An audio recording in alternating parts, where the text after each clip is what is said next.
Travels and Traditions with Bert Wolf is brought to you by the BMW European Delivery Program, a way to experience the roads that BMW was made to drive. BMW European Delivery Program. And by Swiss International Airlines, flying to over 70 worldwide locations. Truly Swiss-made. Swiss International Airlines.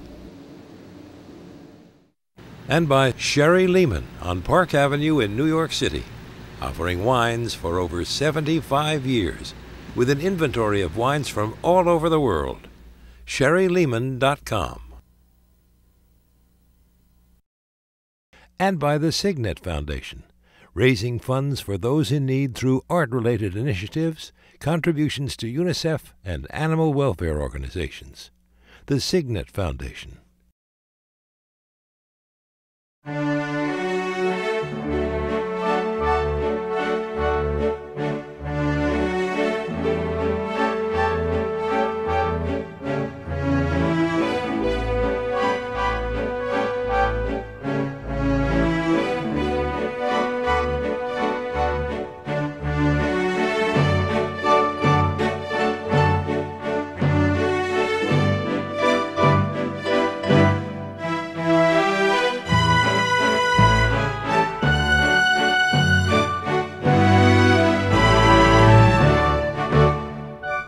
Europe's Danube River begins in southwest Germany and flows through 9 countries until it empties into the Black Sea.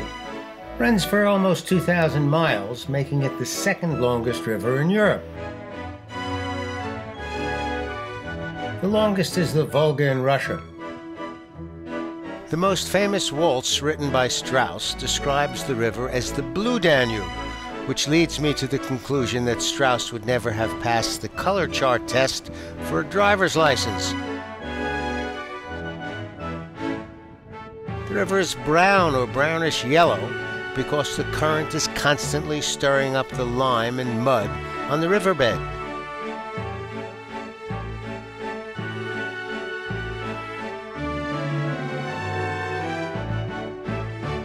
Accordingly, our cruise will take us down the brownish-yellow Danube, starting in Nuremberg, with a stop in Regensburg, a passage through the Danube Gorge, a beer break at the Weltenberg Abbey, and a visit to Linz, home of the Linzer Tart.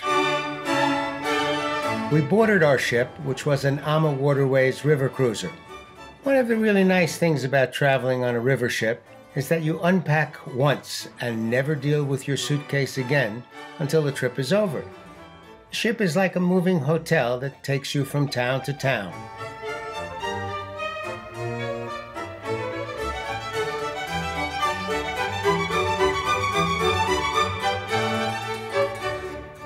We boarded the ship in Nuremberg, which is in the German state of Bavaria. Bavaria covers all of southeastern Germany and is the nation's largest state. But Bavaria is also a state of mind. It's Europe's epicenter for partying, and it's held that title for over 500 years. During the 1500s, the rulers of Bavaria spent so much money building magnificent churches and palaces that they almost ran out of cash.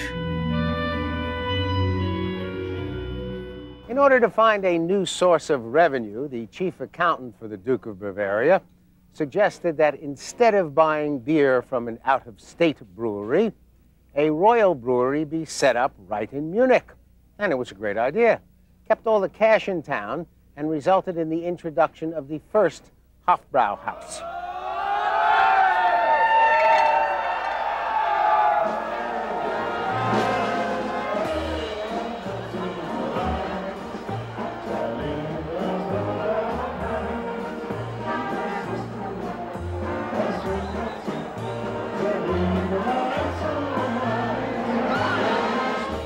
Beer is served in a liter mug called a Maß. If you are the designated driver, you might skip the Maß and have a Radler, which was designed for people going about on bicycles. It's half beer and half lemonade.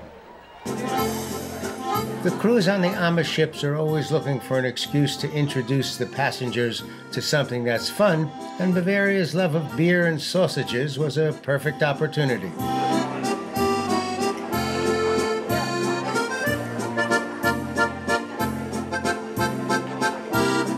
There's actually a surgical-like procedure for cutting a Weitwurst. You take the wurst, you cut it down the center, and then you scrape the meat away from the skin, which you don't eat. You dip it into sweet mustard and eat it. It also came with a pretzel.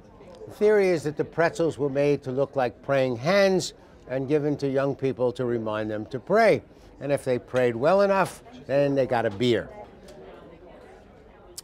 That was the best of the Wurst. After our beer break, we headed into Nuremberg to tour the city. Nuremberg got rich during the 12th and 13th centuries as a commercial and craft center and the undeclared capital of the Holy Roman Empire. During the 1400s, it became a favorite city for artists living in Northern Europe. The most famous was Albrecht Dürer, who was born in Nuremberg in 1471. For anyone interested in the history of art, the Dürer House is fascinating.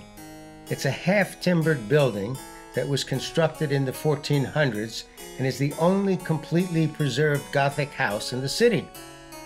Exhibits inside the house are devoted to Dürer's life and works. A series of large woodcuts illustrating the revelations of St. John was an immediate success. The horrors of Doomsday had never been visualized with such power. Dürer's St. Michael is not standing in a traditional pose. This is real hand-to-hand combat between good and evil. Dürer clearly had a fantastic imagination and the ability to present it in his works. But he was also devoted to the beauty of nature. His drawing of a hare makes that point, and so does his painting of a small batch of earth. The Dürer House is definitely worth a visit. Nuremberg Castle dates back to the Middle Ages. From 1050 to 1571, every emperor of the Holy Roman Empire spent part of their reign in the Nuremberg Castle. Many of the rooms have their original paneling and are furnished with paintings, tapestries, and furniture from the 15 and 1600s. For thousands of years, if you were looking for a safe place to build your castle, you needed a spot that was high enough so you could see what was happening around you, and to make it difficult for your enemies to get near. You also had to have a dependable source of water, particularly if your castle was under siege. The shaft of the Nuremberg Castle well was driven through 50 yards of solid rock.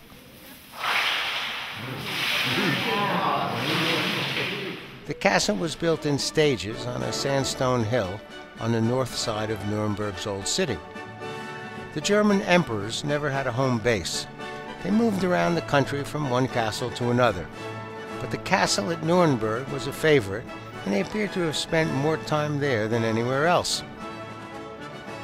The local government of Nuremberg was responsible for the cost of maintaining the castle, but in exchange they had the right to live there when the emperor was out of town. Hey Mo, it's Curly. Barbarossa just left for his summer place. The castle's ours till September. Let's get in tonight. Order a pizza.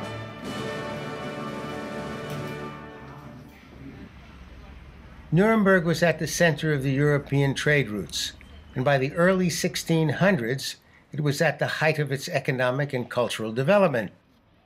But nothing lasts forever, and by the early 1800s, it was broke.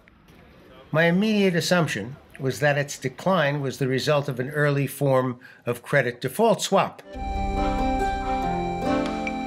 But in fact, it was caused by Columbus. After the discovery of America, world trade routes shifted from the land to the sea. Nuremberg began to deteriorate, and Protestants killing Catholics and Catholics killing Protestants for 30 years during the 30 Years' War didn't help either. It wasn't until the beginning of the 1800s, when the German railroads were being built, that Nuremberg made a comeback as an industrial powerhouse.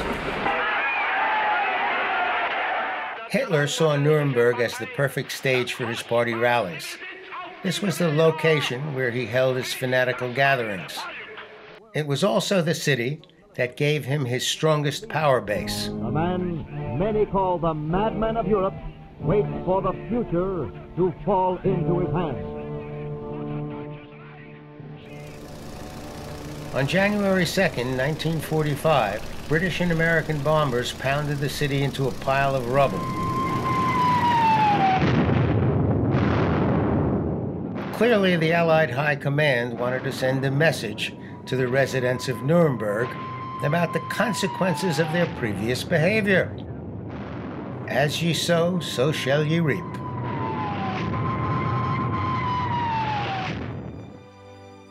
When the war ended, the city was chosen as the site of the War Crimes Tribunal. Their work became known as the Nuremberg Trials. Im großen Schwurgerichtssaal zu Nürnberg. Leading Nazi war criminals were tried for conspiracy and crimes against world peace, the rules of warfare, and humanity. The trials became a milestone in judicial history as the birthplace for a new law of nations. For the first time in history, sentences were pronounced according to the principle of personal responsibility on the part of the individual. It was the end of, "But I was only following orders." Eventually, the remaining population of Nuremberg began to reconstruct their city. For the most part, they were able to do it with the original stones. Today, almost all of the city's main buildings have been restored, including the castle and the old churches. In the 1950s and in the 1960s, the main way... Amma arranged for us to travel through the city with a particularly knowledgeable guide.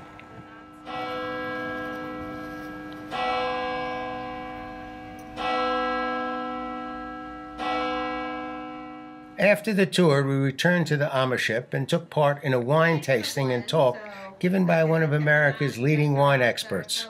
And while we're in this region, the wines that you should look for... Alpana Singh is the youngest woman ever to pass the final exam to become a master sommelier. Only 3% of the people who take the test pass. She's especially well known in Chicago as the host of the local PBS show called Check Please. Alpana gave us a taste of the wines that are produced in the areas we sailed through. It's one thing to have a tasting at your local wine store. It's quite another to drink your way through the neighborhood where the wines are made and have a great wine authority on your ship.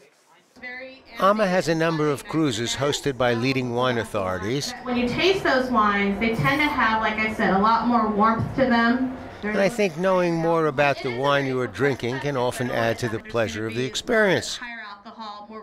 You want a teacher who is entertaining, knowledgeable, and makes the wine more interesting to drink.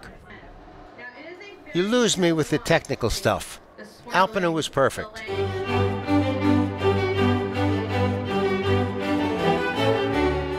Our next stop was Regensburg. Like most of the towns in Western Europe, Regensburg began as a Celtic settlement that dates back to about 500 BC. When the Roman Emperor Marcus Aurelius came through, he took over the area and made it his power center for the Upper Danube. The Romans were great judges of real estate. When they saw something in a good spot, they took it, even if it needed a little work. Regensburg sustained little damage during the Second World War, and many of its ancient structures are still standing. Its most famous is the stone bridge that was built in 1146 on the base of 16 huge arches. It's been in continual use for over 800 years. At the base of the bridge is a little house where sausages are cooked and served at nearby tables. This simple outdoor restaurant was actually set up in the 12th century to feed the men who were working on the bridge. The Regensburg Cathedral, dedicated to St. Peter, is a prime example of the Gothic architecture of southern Germany. Ribbing that reduces the weight of the roof, arches that allow for the introduction of larger windows, buttressing that made it possible to build larger and taller churches than ever before. The dark heaviness that was typical of the earlier churches gave way to the light, open warmth of the Gothic. These structures were meant to illustrate the wealth and influence of the Catholic Church during the Middle Ages. It was built on the site of the north gate of an ancient Roman fort. As we sailed down the Danube, we were confronted by the whole of liberation looking down on us from the top of a hill and visually demanding us to pay it a visit. Almost every country I have visited has at least one monument that must be visited and photographed out of respect. In the United States, there's the Washington Monument and the Lincoln Monument. Rome has the Pantheon. Paris has the Arc de Triomphe. This one was built on the site of an ancient Celtic settlement by King Ludwig I of Bavaria. It is a memorial to the Bavarian soldiers who lost their lives in the War of Liberation, which took place in 1815 and led to the final overthrow of Napoleon. The outside has 18 columns topped with figures representing the legendary German tribes. The inside was designed to feel like the Pantheon in Rome. There are 34 victory figures symbolizing the individual states that made up Germany at the time. There are 17 plaques recording the names of the major battles of the war. There are 72 granite columns that bear the names of the cities recaptured from the enemy. And there are 112 PBS viewers remembering what it felt like to be on a class trip. Next, as a reward for visiting the monument, we sailed through the Danube Gorge. It's only a 20-minute trip on a small tour boat, but it passes through some of the most interesting scenery in Europe. About 50 million years ago, during what Steven Spielberg made famous as the Jurassic period, the Danube carved its course through the hard limestone rock of the Swabian Alps. At some points, the river is only 350 feet wide, with cliffs on either side that are 250 feet high. There are a number of rock formations on the walls that have been given special names. There's the Bishop's Mitre, the Beehive, and Napoleon's Suitcase. Unless you live in the neighborhood or have just finished off 3 or 4 shots of the local brandy, these forms may be a bit hard to recognize. The area is also filled with ancient fossils, present company excluded. In fact, the oldest musical instrument, a flute carved from the tusk of a mammoth that dates back over 37,000 years, was found in the Swabian Alps.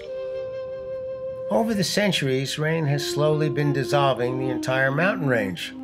It's losing about 2 inches a year, so you better get here as fast as you can.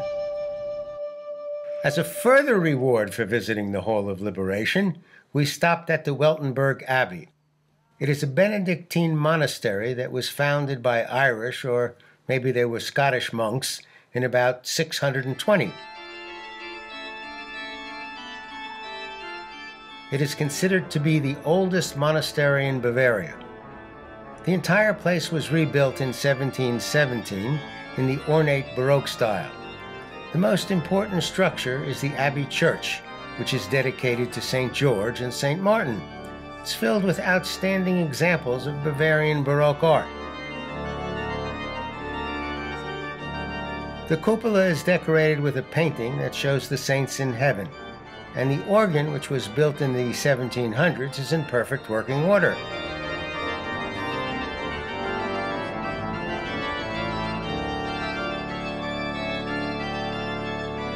Now, I like a Baroque church as much as the next guy, but that is not the reason I keep returning to the Weltenberg Abbey.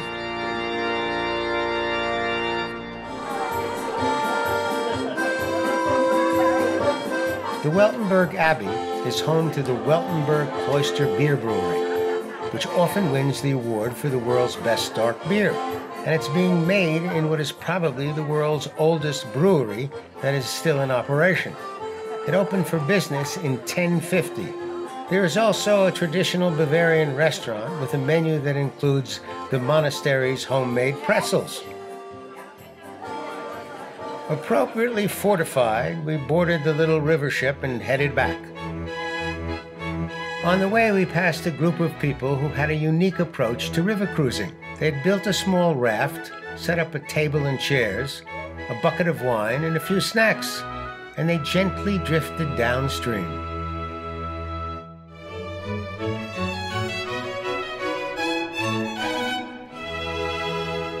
Amo also offered an optional excursion to the Austrian city of Salzburg, and that's where I spent the next day. Salzburg means Salt Castle, which is a reference to the nearby salt mines. For centuries, salt was the best way to preserve food through the winter, and it was extraordinarily valuable. It is what made Salzburg important. People have been living here since the 5th century BC. When Rome collapsed, so did Salzburg. But during the 8th century, St. Rupert put Salzburg back on the map. Apparently, Rupert had the only good map, and he put on whatever he wanted. Today, Salzburg is one of the most beautiful cities in Europe. It has been designated a UNESCO World Heritage Site, and the old town has many of its original Baroque buildings. During the 1600s, Italian architects were invited to work in the city, and the most beautiful squares and buildings were the result of their work. Its most famous building, however, is at Getreidegasse No. 9, where on the 27th of January, 1756, at 8 o'clock in the evening, Wolfgang Amadeus Mozart was born and cried his first note. It was a C sharp. Getreidegasse is the main shopping street, and it's lined with dozens of shops. One of my favorite spots in Salzburg is the restaurant St. Peter. It was built into the walls of a mountain and is considered to be one of the oldest still functioning restaurants in Europe. We all went there for lunch. After lunch, we walked through the streets of the city, checked out the pastry shops, and eventually headed back to our ship.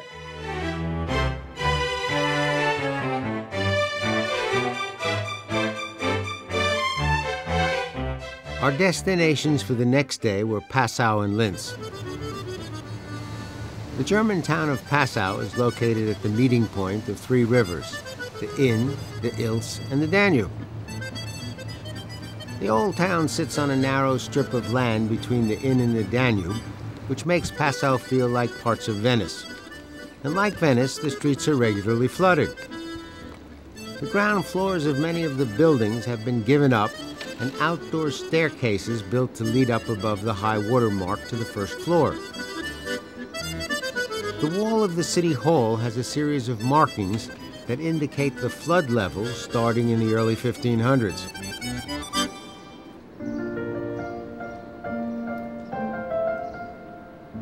Besides being one of the most beautiful towns in Germany, Passau is famous for its St. Stephen's Cathedral.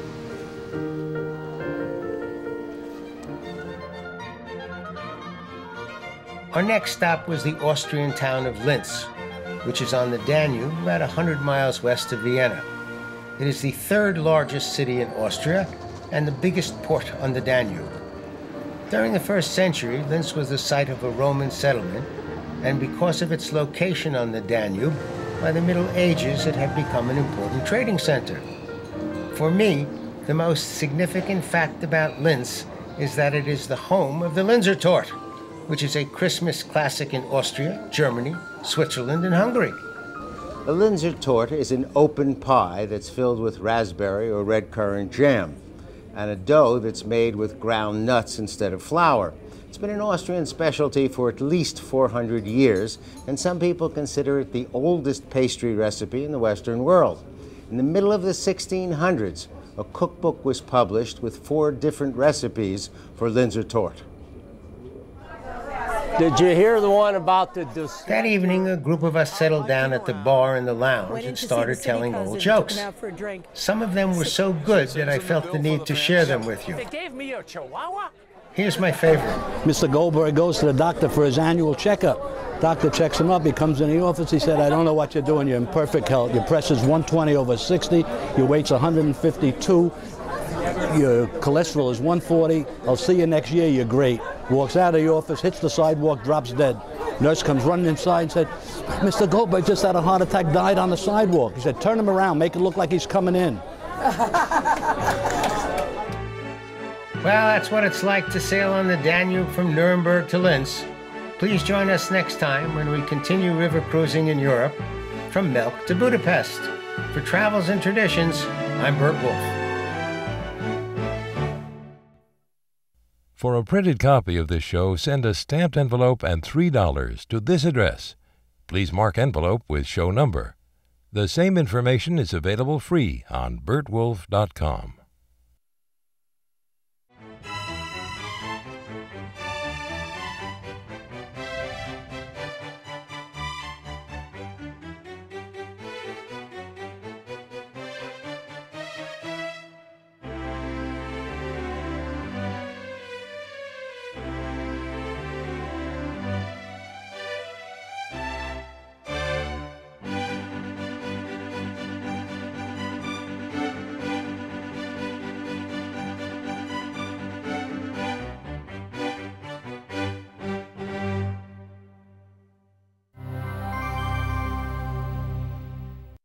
Travels and Traditions with Bert Wolf is brought to you by the BMW European Delivery Program, a way to experience the roads that BMW was made to drive.